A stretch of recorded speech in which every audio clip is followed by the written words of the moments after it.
Hey everybody, it's Wendy with loveandstampin.com. So excited that you're here with me today for another Color Splash. We are doing Color Splash 11. We are using Highland Heather, Flirty Flamingo, Granny Apple Green, and Basic Black. So kind of an interesting color combo because I've got that harsh black thrown in there with these more soft, bright colors. But they work well together and they're great for Halloween. But I've also managed to use them for a Christmas card and a tag, which you'll see next week. I don't actually know if I'm going to do a full video on those, but I'm going to do something so that you know what I'm talking about and how cute they are and all of that. We'll see. Anyway, yeah, so all the measurements are on the screen for all of these pieces, but basically this little guy here, you're going to score at at half an inch all the way around. And then you just got to do a little bit of creative trimming to get the box to go together nicely. But the box just simply sits inside the bigger sleeve piece.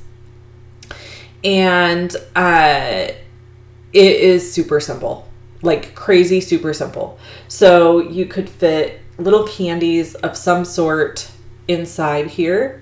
The other thing I actually thought of my niece with this because my sister's daughter, Michaela, is a prankster. She loves scaring people. She loves practical jokes. She is just a mischievous little turkey kid. And she cracks me up. She's hysterical. So I was thinking like this would be the perfect thing to put something creepy in to give to her. And of course she would be thinking it was candy all along. And then bam, some gross, creepy little thing is inside of it. And she would never expect it from me because I don't do stuff like that. I do actually have that side of me. I wondered how long it would be until one of our offspring or somebody in our family became the known person for this, because this comes from my father's side of the family. My father specifically, he kind of has a sick sense of humor, and he shared that trait, I guess. I don't know if that's a trait with me. I rarely actually even talk about my dad, and he lives in Wyoming. And we've had an interesting relationship. My mom and him divorced when I was 7. So he wasn't in my life very much. And even when he was around, he kind of wasn't around, if that makes sense. And so, anyway, he's not a horrible person. He just, struggled being a dad. And so we do have a relationship now. But one thing that I know about him and can remember about him and have even seen as an adult is he has this kind of warped sense of humor. And it's that sense of humor where like when somebody falls, you laugh like out loud. You don't want the person to be hurt, but there's some sort of like humor in their folly. Yeah, I have that.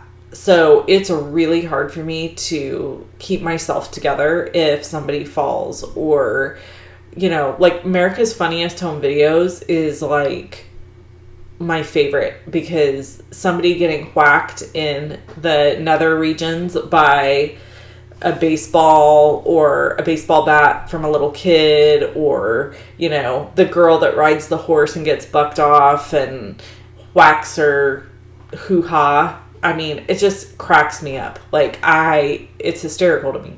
So yeah, we've got that in common. And Michaela, I feel like got it times 1,000,000. And then my grandpa, who really is, you guys have heard me talk about him a lot.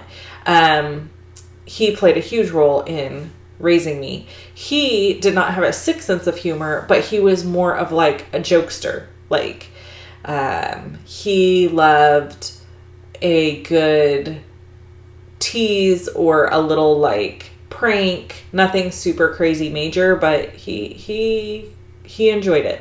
And I'll tell you about that in just a second. So really quick to the project. We've created this wrap. We're using the Magic Hallow Night Magic or something like that. Hallow Magic. I don't know. It's a bundle and you can get it in my online store at shoploveandstampin.com, and links are below for all the products you see here.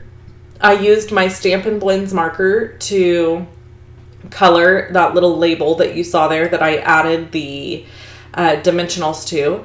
And now we are going to color some seam binding ribbon. So you can use your alcohol markers to change your white seam binding ribbon to any color you need. So I decided I wanted to make it Highland Heather, and so I'm just gonna go along the ribbon here and do that. Okay, back to Gramps. So when we were kids, this is perfect for this project. My grandma and grandpa, we stayed the night at their house a lot, me and my cousins. There were 5 of us total, but there were 3 of us that spent a lot more time with them because our moms were single and they basically helped our moms raise us. So it was me, sister, and Shannon, my cousin Shannon, who were really close, and we stayed with them a lot. So we would all get dressed in my grandpa's t-shirts. That would be our pajamas. It was our favorite pajamas. So we would go pick a shirt out of his wardrobe and wear it. And he always wore the basic t-shirts with the pocket. Loved the pocket. So we would all have one on, and we'd sit down around my grandma's chair, and she would say, okay, let's see. That's always how she would start. Let's see. And she would start on this epic ghost story. That's what we called them. And it was always some kids who got lost somewhere or something happened. Well, while she's telling the story, Grandpa would sneak out of the house because we are engrossed and enthralled in his story, or in Grandma's story. So he would sneak out of the house. He would go around the back of the house and kind of over to the side of the living room, and he would start tapping or scratching on the walls. And Grandma would say, "Oh, what was that? What was that?" And then pretty soon he would jump up into the window, slam his hands on the window, make all this noise and holler, and we would come unstuck. I mean, screaming, hollering, we'd get mad. Why'd you do that?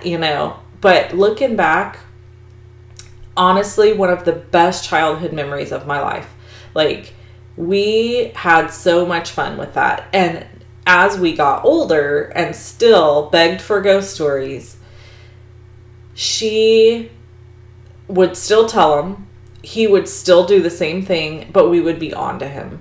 But it was still scary. Even though we knew he was out there, we knew that he was going to do something, it would still scare us. And it was like he always came up with new and inventive ways to scare us. Yeah.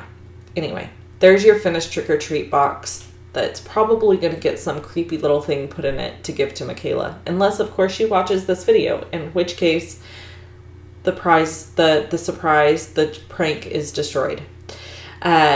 Measurements are on my blog, and they were on the video, so you can always go back and pause and write them down. They will also be in the description of the video.